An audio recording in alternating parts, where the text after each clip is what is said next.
50% of marriages end in divorce. Don't be so dramatic. Wrong. This percentage is so outdated. It's 80% now. Also, I'm not upset because my parents are getting a divorce, but because...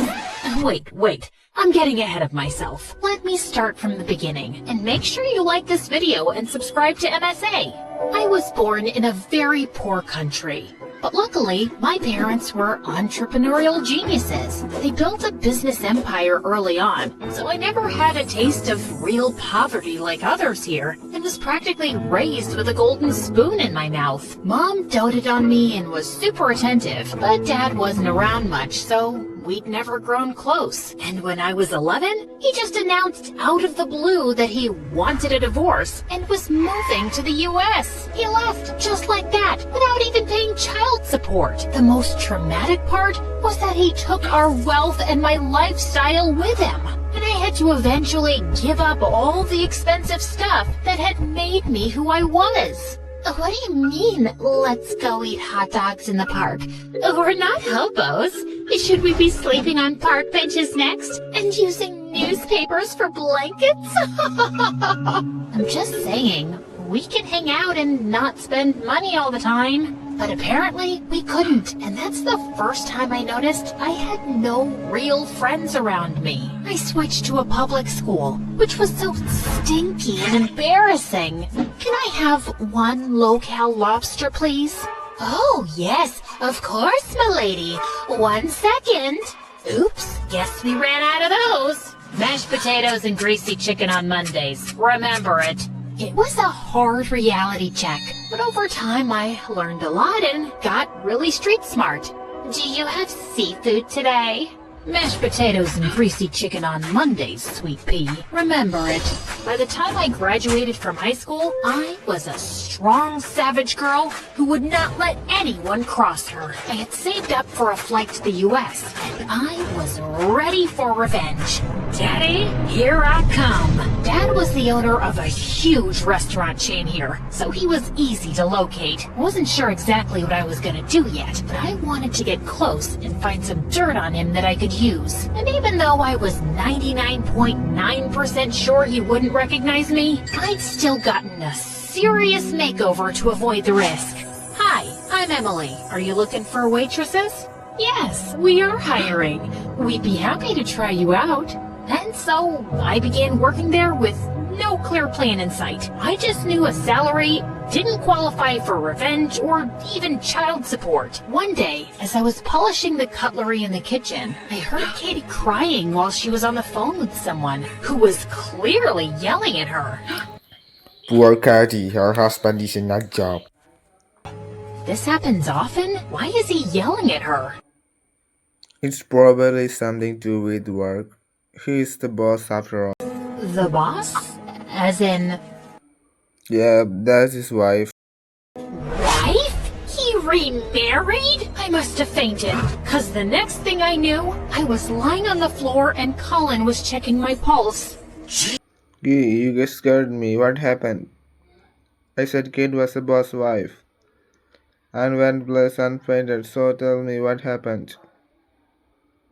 I just didn't drink enough water today, that's all. Sure, okay. Colin and I became the closest co-workers. He sort of became like a guardian angel to me. Your lunch today has all the nutrition you need. Can't have you faint in my kitchen again. Although what? Well, I haven't performed CPR in ages. I might need a refreshment course. You know that doesn't count as a kiss, right? It only makes you a creep. Emily, you pervert! How dare you go there?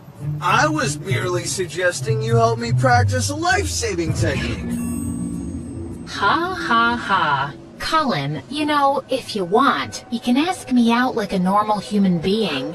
As I was walking back home that evening, grinning from ear to ear that I finally had a boyfriend who seemed to like me for me, I remembered that he actually didn't know the real me. He didn't know my name was Emma or that our boss was my dad. Over the next few weeks, I kept looking for an opportunity to tell him, but there never seemed to be a right time. One day, Katie told us there was an extra shift available for a waitress at their house because they were hosting a party, and I jumped at the opportunity. Bingo! As I entered their mansion that evening, I felt a sense of nostalgia, and a realization dawned on me. Dad's life hadn't stopped or changed like mine after he'd moved on. He didn't actually lose anything. For him, Mom and I were just a pit stop. Magnificent, isn't it? Oh, hey, yeah, it really is. When we went inside, Katie welcomed us warmly. She was always kind, but in her home, she seemed more warm and maternal. It felt like we were guests, not employees. Kids, come show Emily around and put her bag in the locker rooms. Hey, Emily. Nice to meet you. Hi. As they showed me around, I felt like they were living the life that was stolen from me. What a lovely house. Oh, you've won so many math and art competitions, I see. Did your mom take you to all of these? Both Mom and Dad. They never miss a competition. Oh, Dad too? That's nice. My dad never took me to anything. Oh, I'm sorry, Emily. I'm sure he was just busy. Dad is busy sometimes, but he always makes it up to us. So, he did know how to be a real dad. What did these kids have that I didn't? Why couldn't he love me like he loved them? I sat in the locker room alone, staring at the wall and just overthinking every memory I had of us when Colin came in. And suddenly I just burst into tears. Emily, what's wrong? Colin, I have to tell you something. And I found myself spilling my whole story and the reason I came to work for Dad. I spared no detail. Colin's mouth had dropped to the floor. He was silent for a few seconds after I finished, then looked up at me. Honestly, good for you. What? You're not upset that I lied to you? No one knows this, but my real name is Samson. I hated it and hated my parents too. So I changed it and I left home at 18. I wouldn't say the real me is Samson, who was an angry teen at home. Colin is who I choose to be every day.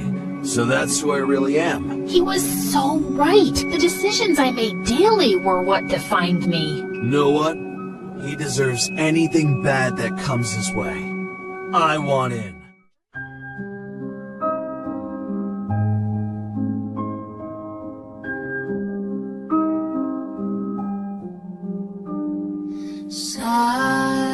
Silent moonlight above,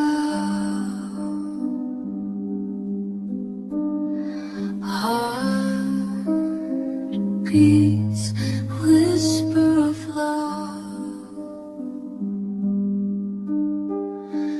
nights a blanket so still. Stars are bending to will. In the shadows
party, I managed to slip for a couple of minutes into Dad's office. I wanted to find something I could use against him, so I scanned the room well to make myself familiar with it, then left. Since it was the holiday season, I'd have plenty of waitressing opportunities at his house to sneak in again. I'd noticed that he had a safe in his office, and every time I snuck in, I tried every possible 4-digit combination I could think of. His kids' birthdays, his wife's, his own, but nothing worked. Until one day, I randomly tried my birthday, and the lock clicked open. Wow, now that's a surprise. Did he still think about me? Maybe he did love me. For a minute, I felt guilty and didn't want to go on with my plan. But then I remembered, if he actually loved me, he would have recognized me by now. So no, he probably used my birthday because it was the last thing anyone would ever know or think of. Thanks again, Daddy. Inside, I saw piles and piles of money. I wanted to snatch it all and run back home, but I knew that only works in movies. Instead, I started stealing small portions. I did not feel any guilt. Dad was plain awful to everyone around him, including his own wife. Then one day, he surprised us with a visit at the restaurant. What are you doing here, dear? Well, it's my restaurant, isn't it? I'm here to check if everything is running smoothly. That's what I'm here for. Why can't you let me run the restaurant without constantly trying to control everything? Listen here, pretty face. I know you got bored as a housewife and you want to play manager, but I have real work to do here. So why don't you go for a stroll as I check everything out? No, this is I wasn't asking. Katie stormed out of the restaurant on the verge of tears as he continued to check everything up close. Everyone was terrified of him, especially me. You over there! Me? This was the first time he had spoken to me directly in years. Yes, what's your name? I felt sweaty and tongue-tied, but then I felt Colin moving and standing behind me. He put his hand on my shoulder to let me know he had my back. Emily, sir. Emily. Are you new here? Been here a few months now, sir. Just then, 2 shady-looking men walked into the restaurant and saved me from the investigation. Dad left me alone and followed them into a small room at the back of the restaurant. Sometime later, the head cook was called in too, and when he walked out, he looked flustered. An hour later, Dad and the shady men came out of the room, shook hands, and then all of them left. What's that all about? I'll try to find out. Later that night, I just couldn't fall asleep. My dad had looked me in the eye, talked to me, and he didn't recognize me at all. How do you recover from that? The next day, Colin came rushing to me, looking ready to burst. Emma, we got it. Really? What did you find out? Yesterday he made a deal to import illegal seafood. He wants to use that in dishes without disclosing it to customers. The head chef and sous chef are in on it. I overheard them talking. Bingo! I knew he'd be up to something crooked. Now we have to think of a plan to expose him. I wanted to teach him a lesson, and also see if he would flee and leave his new family when things got rough for him. But later that day, his kids came in for lunch, and they had prepared holiday gifts for the staff. My gift had a special drawing of me. No one else had one. Oh, thank you. It's lovely. The kids love you, Emily. They keep saying how you treat them like normal kids, not the boss's kids. When she said this, I had a flashback to my own childhood. A lonely, spoiled kid with no real friends. No one treated me like a normal kid when he was around. Just a few days later, when I was working at his house again, Dad came barging into the kitchen furiously. He had discovered that someone had been stealing from his safe. Count your days, whoever you are. Did you think that a house this big doesn't have security cameras? Once I get the tapes, it's over for you. OMG, security cameras? My face turned green and I felt nauseous. What's wrong with you? Don't you dare puke in my kitchen. I'm kind of sick, sir. How often do you come to my house? I've come a few times. Maybe you stumbled into my study, found something you liked. Answer me! Excuse me, sir? Stop. Stop grilling this poor girl. She would never do it. How can you be so sure? Because I've asked her to grab me things from my room 1,000,000 times, and she never touched any jewelry or clothes. So if she wanted to steal, she would have stolen 100 different things by now. Everyone was staring at the three of us confused, but not as confused as I was. Nothing that Katie said was true. Why was she defending me? Katie, these kinds of people don't deserve your kindness. We'll wait for the tapes in the meantime.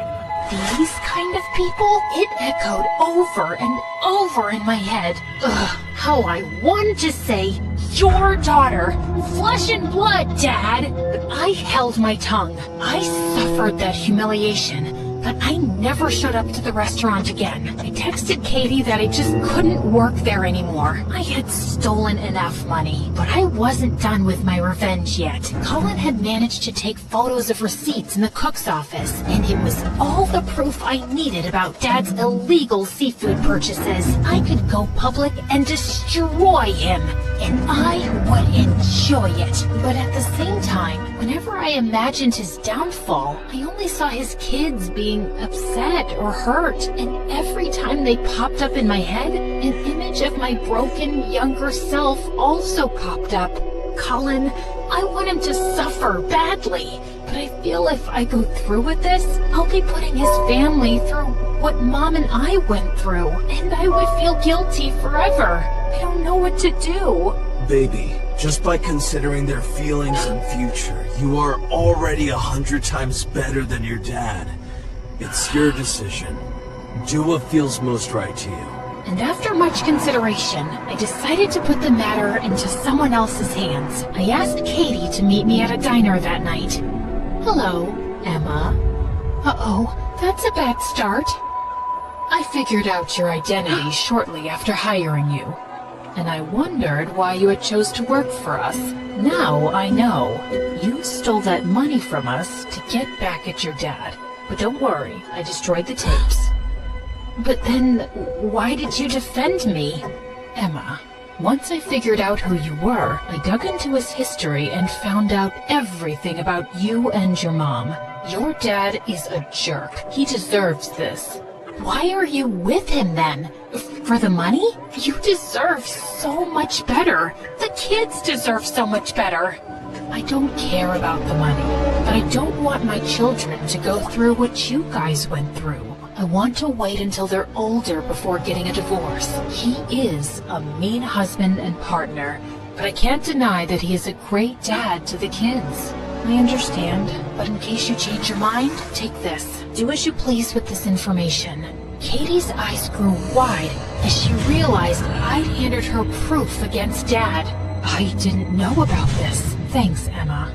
A few months later, I saw on the news that Dad was in prison and his restaurant license had been taken because he was importing illegal food. And the same time I got a text message from Katie. Thanks again, Emma. I need it.